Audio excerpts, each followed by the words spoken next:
Easter na po, pero may mga puso pa rin parang Biyernes Santo. Sino-sino to? Yung bang nabubuhay na si Jesus, pero may mga tao pa rin umiiyak. Nanalo na ang Panginoon, pero may mga kaluluwa pa rin sugatan, lito, at walang direksyon. At dyan pumapasok ang ebanghelyo natin ngayon. Si Maria Magdalena, nakatayo sa labas ng libingan, umiiyak.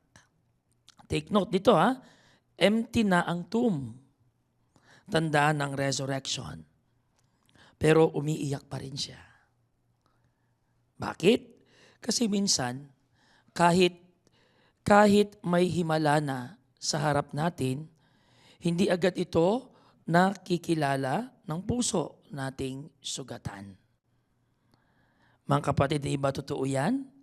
Minsan kumikilos na ang Diyos, pero dahil sa bigat ng ating dinadala, akala natin wala pa rin siyang ginagawa.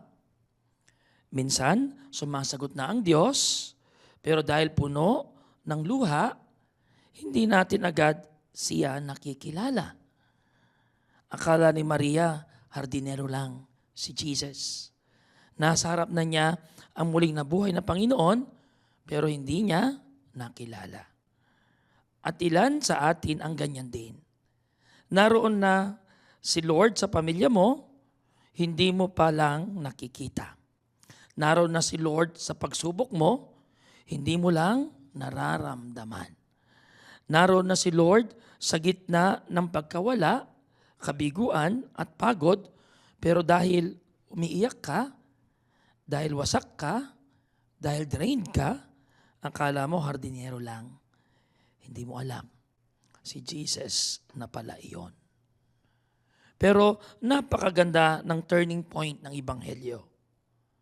Hindi nagbigay si Jesus ng mahabang explanation.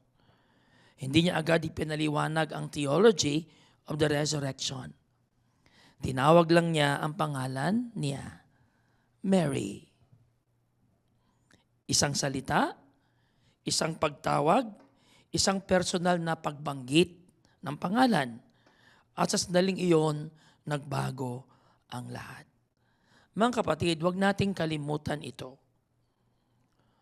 Ang muling pagkabuhay ni Kristo ay hindi lang ito doktrina. It is a personal encounter.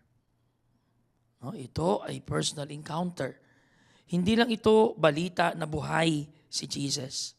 Ito ay karanasang tinawag niya ako, hinahanap niya ako, kilala niya ako. Kaya siguro may mga nakikinig ngayon sa radyo, sa live stream, na parang si Maria Magdalena.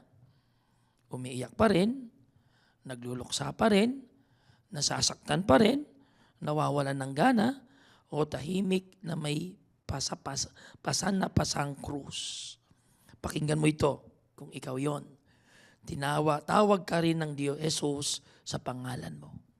Tinatawag ka rin ni Jesus sa pangalan mo.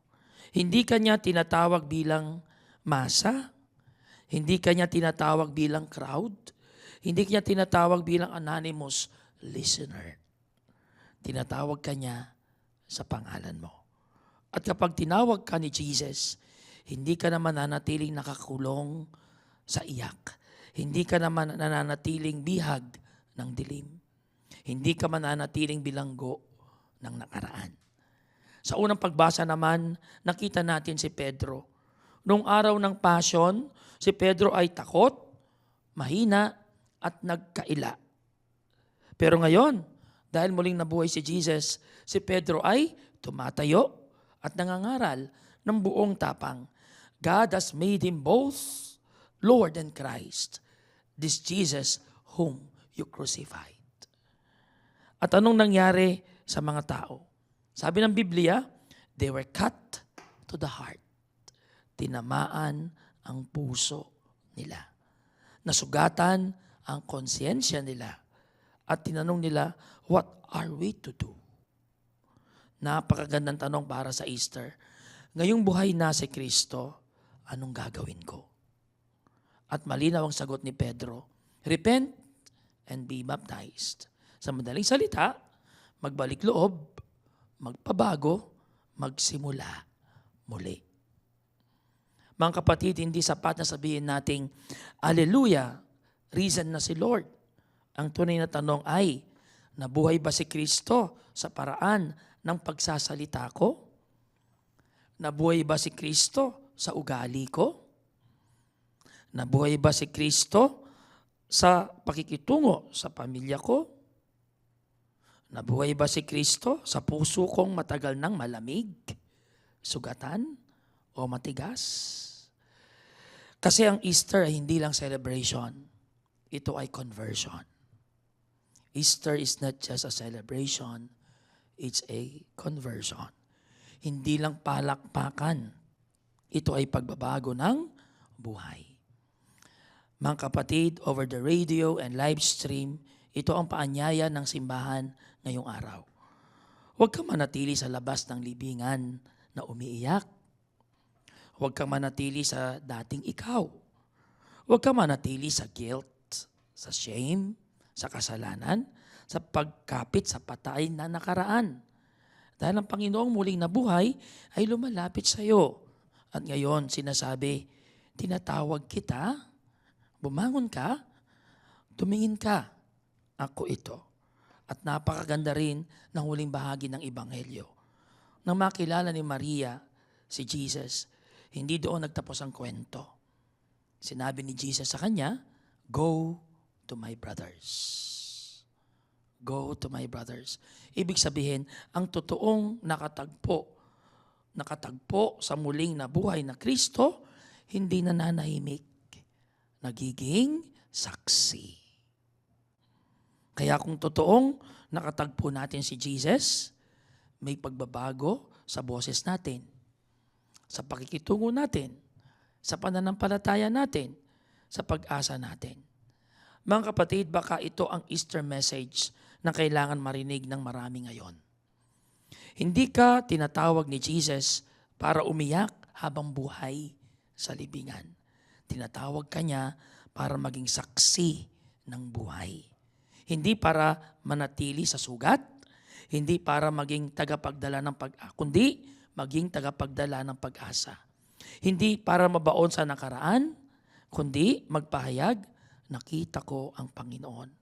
At yan ang pinakamalakas na sigaw ng Easter. Hindi lang wala na siya sa libingan, kundi buhay siya at binago niya ako. Mga kapatid, sa gitna ng takot, kalungkutan, pagod, kasalanan at pagkalito, ito ang pakiusap ko. Kapag tinawag ka ni Jesus sa pangalan mo, huwag kang tumalikod. Kapag kinatok ka niya sa puso mo, huwag mong patigasin ang loob mo. Kapag binigyan ka niya ng bagong simula, huwag kang bumalik sa lumang libingan. Dahil ang Easter ay ito. Ang luha ay maaring maging misyon. Ang sugat ay maaring maging saksi. At ang pusong wasak ay maaring maging tahanan ng muling nabuhay na Kristo. Hallelujah! Ang Panginoon ay tunay na nabuhay. At dahil siya ay buhay, may pag-asa pa para sa iyo. May bagong simula pa para sa pamilya mo. At may kapangyarihan pa ang Diyos na buhayin ang puso mong matagal nang namamatay. Amen.